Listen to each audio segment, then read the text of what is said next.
तुला सांगितलं ना, या घराकडे वाईट नजरेनं बघायचं नाही.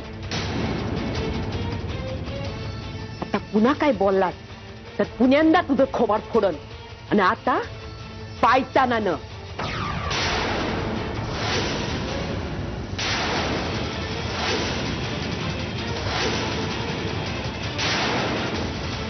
होळकर बाई मगा धरणं आम्हाला काय काय बोलते.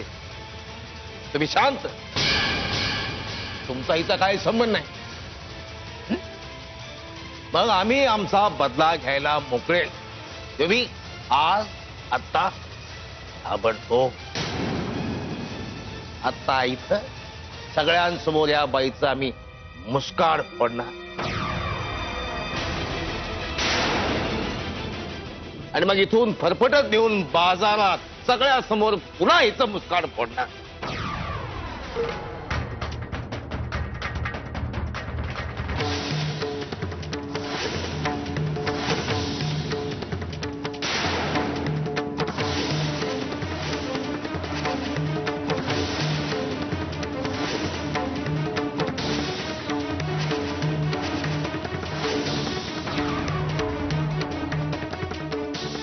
बस मगापासून तुझा तमाशा बघतोय, आता बस.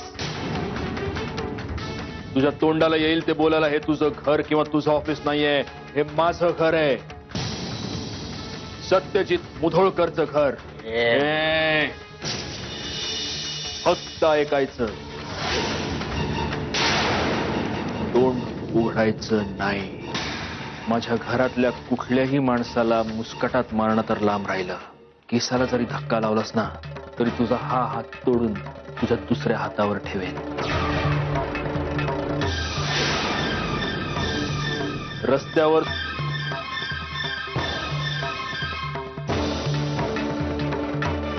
कळलं? कामापुरतं संबंध आहेत ना आपले, मग ते कामापुरतेच ठेवायचे. पुन्हा माझ्या घराची पायरी चढायची नाही. निघ.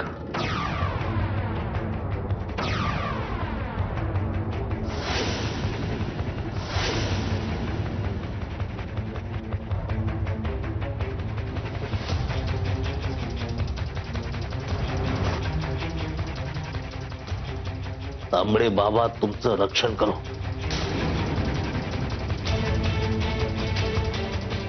नदीच्या भविष्यात गरज आहे तुम्हाला त्याची. Give protection.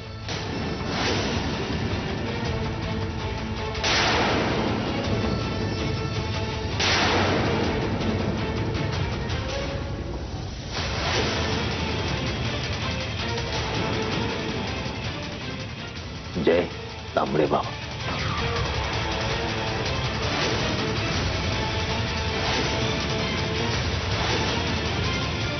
जय तांबडे बाबा.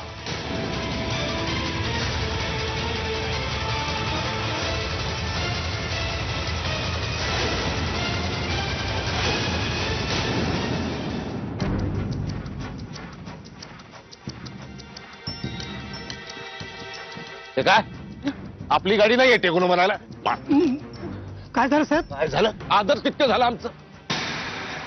पुष्पवृष्टी झाली आमच्यावर.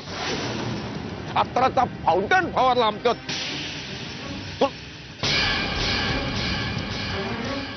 तुम्ही दिसलं का इकडे तुला? नाही. मग गाडी काढ ना. तावडी सारं म्हणल्याची सारवाची. तुला काय करायचं मामलेदार कधी येणार ते? पेट पेट दुखायला किती घेशी माझा जीव. अरे इस्तवाच्या धन्या कस आला तुला हिव. अगं शाले, अगं तू इथं कुठं बसती? वर बस की.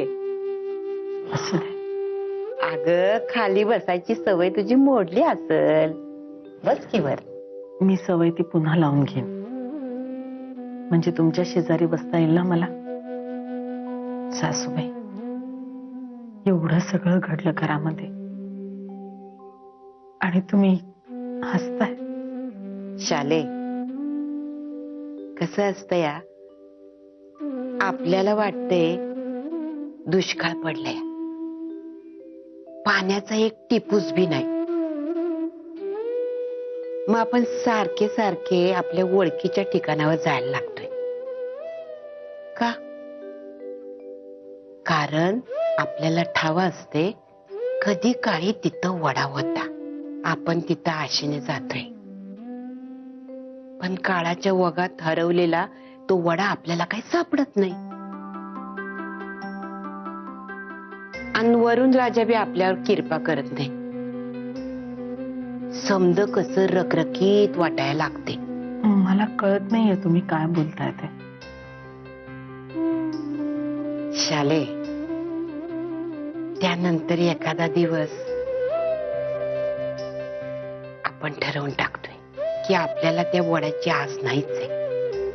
आपला त्याच्यावर विश्वासच बसत नाही. म्हणजे तिथे वडा नव्हताच असं आपण म्हणून चालतोय. आपण त्या वड्याकडे पाठ फिरवून जायला लागतोय आणि तेव्हा एकदम जमिनीचा ऊर पडून पाणी उसळी मारून वर येते. तेव्हा आपल्याला कळतं तिथं वडा होता,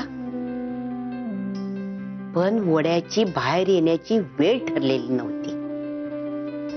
सासूबाई, तुम्ही काय म्हणताय ते आत्ता लक्षात येते माझ्या. शाले, आज मला लय आनंद होतोय बघ, लय आनंद होतोय. मला कळलंय माझ्या लेकराचं माझ्यावर प्रेम आहे. त्याच्या मनात माझ्याबद्दल वलावा आहे. तो मातीच्या ढिगाऱ्याखाली ढापला गेलाय बघ.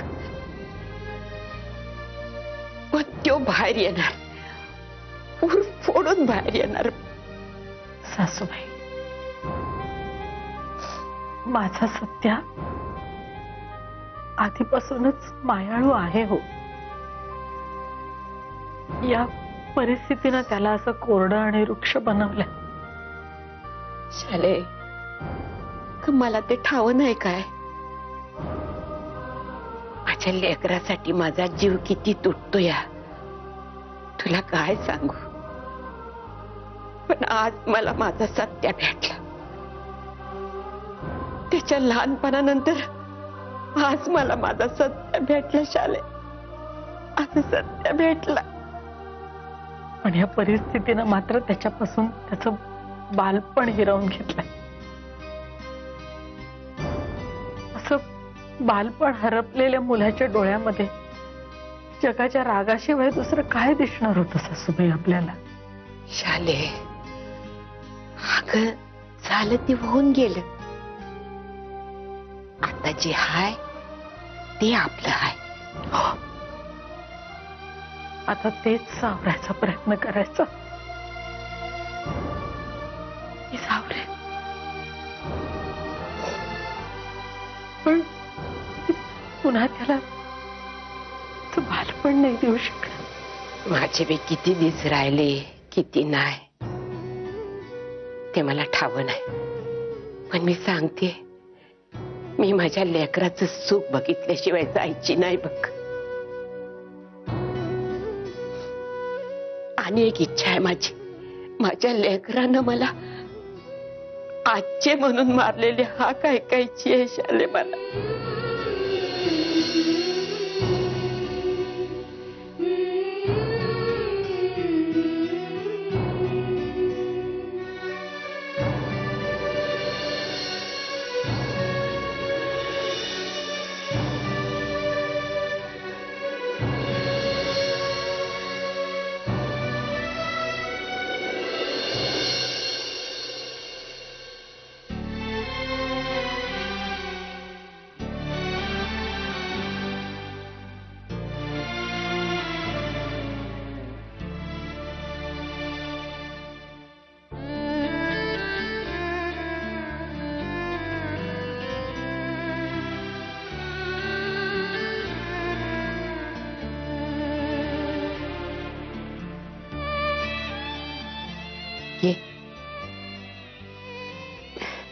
एवढं काम करून थकला असशील ना, घे दूध पी, बरं वाटेल तुला.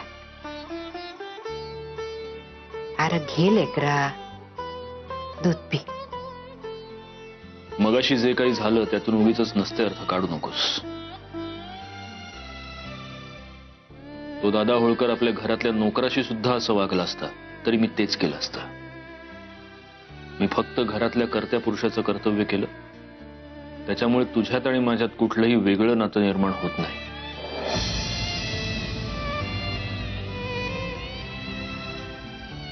समजा तूच बोलतोय आज,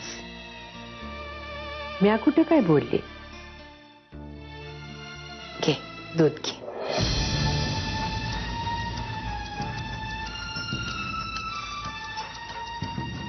उगीच नसलेली नाती जोडायचा प्रयत्न करू नकोस. या वयात तुझे कष्ट वाया जातील, बाकी काहीही होणार नाही, कळलं? बरं ठीक आहे, ऐकलं तुझं समद म्हणणं, ऐकलं म्या. पण हे सांगायची काय गरज होती का? चल लेकरा, दूध पिऊन घे. चल.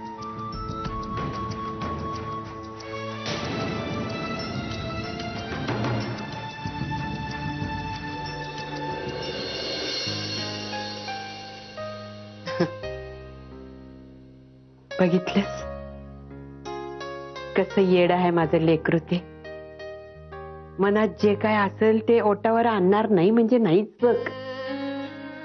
खुळ ग खुळ. अगं पण किती दिस मनातल्या गोष्टी मनातच ठेवणार त्यो. कधी ना कधीतरी बाहेर येतीलच की.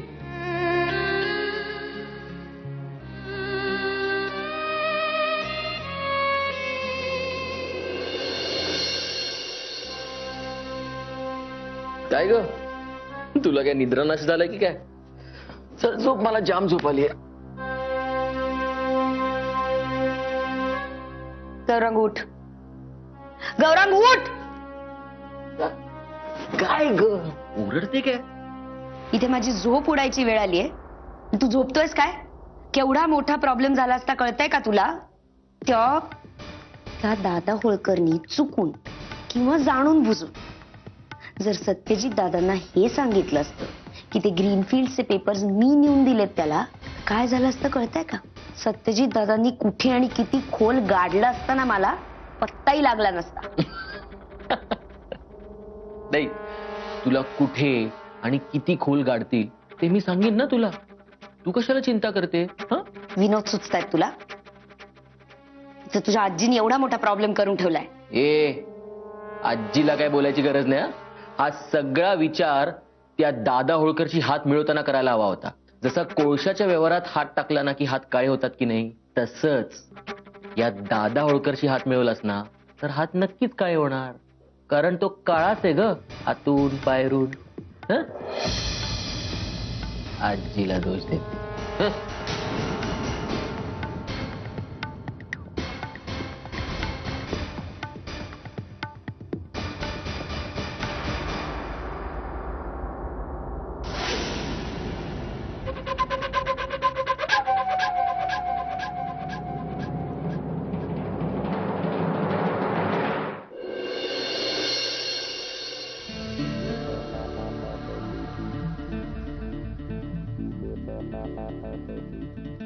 मावशी, ये. मला वाटलं माझ्या रूमची वाट विसरलीस की काय. किती दिवसात निवांतपणे बोललो नाही होत आपण. हो ना मावशी, मला माहितीये तू खूप टेन्शन मध्ये असणार. हो, म्हणजे बघ ना, काल आजी जे काही वागल्या त्यानंतर तू नक्कीच त्याचं टेन्शन घेतलं असशील. वागायच्या आधी काही विचारच करायचा नाही. आणि मला माहितीये त्यांच्या वयाचा नात्याचा मान ठेवून तुलाही काही गोष्टी बोलता येत नाही. पण त्यांनी सुद्धा त्यांच्या वयाची जबाबदारी ओळखून वागायला नको का? वागायच्या आधी काही विचारच केला नाही. हे काय वागणं आहे? अरे तो दादा होळकर माणूस कसा आहे, त्याच्याशी बोलताना कसं बोलावं, काय बोलावं हा विचार तर सोडच. त्या जाऊन त्याला मारून आल्या. आता या सगळ्याचा सूड उगवायचं म्हणून तो माणूस काय करेल? प्रिया, तू या सगळ्याची काळजी नको करू बाळा. मावशी कशी काळजी करू नको मी? मला तर कळतच नाहीये. बिचारा सत्यजितला त्याची काहीही चूक नसताना आणखीन किती संकटांना सामोरं जावं लागणार. काल केवढा डिस्टर्ब होता माहितीये तो दाखवत नसेल. त्यालाही खूप त्रास झाला या सगळ्याचा. आणि आता पुढे काय होईल, तो दादा होळकर काय करेल याची सतत टांगती तलवार आहेच. आणि हे सगळं कोणामुळे होत आहे? त्या मंजिरीमुळे. मावशी मी तुला सांगते, या घरात जेवढी संकट आली आहेत ना ती सगळी त्या मंजिरीमुळे आली आहेत. तुम्हाला दोघांना सुद्धा काय कमी त्रास झालाय का तिच्यामुळे? प्रिया, हे बघ, यातून कसा मार्ग काढायचा ते ठरवूया ना आपण. हे असं बोलून तू माझी समजूत काढू नकोस.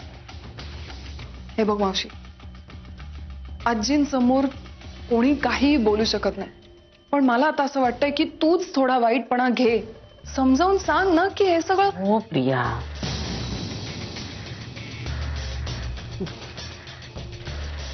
सासूबाई त्या दादा होळकरकडे गेल्या आणि तिकडे जाऊन त्यांनी जे काही केलं, मोठं धाडसाचं काम होतं ते. आणि त्याबद्दल मला त्यांचा अजिबात राग नाही, उलट अभिमानच वाटला त्यांचा. माझ्या अंगामध्ये ही धमक असती, मी तेच केलं असतं. पण मावशी, या मंजिरीमुळे घरातल्या प्रत्येकाला. प्रिया, प्रश्न मंजिरीचा नाहीच आहे. प्रश्न आहे तो मुधोळकरांच्या घरात येणाऱ्या बाळाचा. आणि दादा होळकर त्या बाळाबद्दल इतका अभद्र वागलाय, त्याला माफी नाही.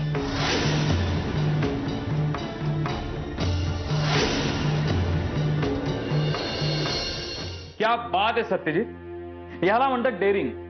म्हणजे तुझ्या आजीनं त्या दादा होळकरचं जेव्हा कानफाटात मारली असेल ना, त्या दादा होळकरचा चेहरा बघण्यासारखा झाला असेल. याला म्हणतात डेअरिंग, आणि तेही आजीचं तुझ्या. सत्यजित, अरे मी तुझ्याशी बोलतो आणि तू काय शोधतोयस काय?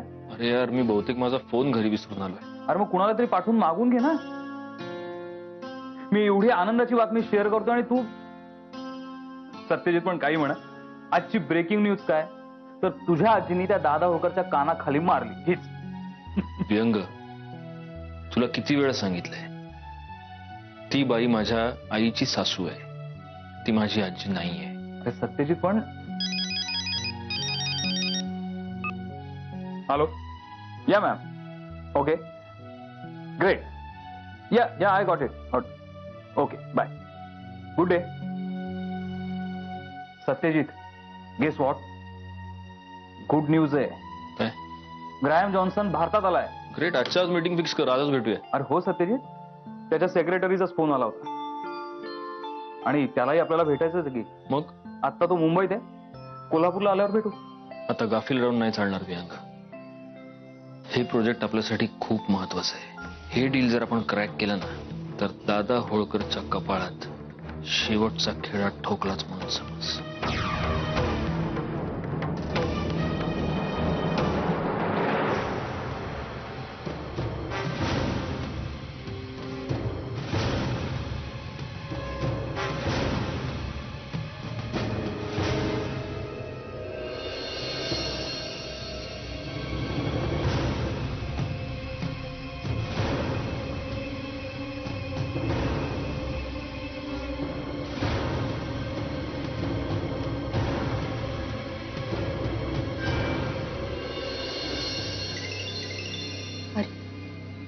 हे फोन इथेच विसरले वाटतं.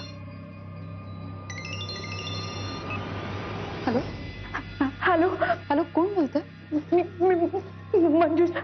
मंजुषा होळकर बोलते.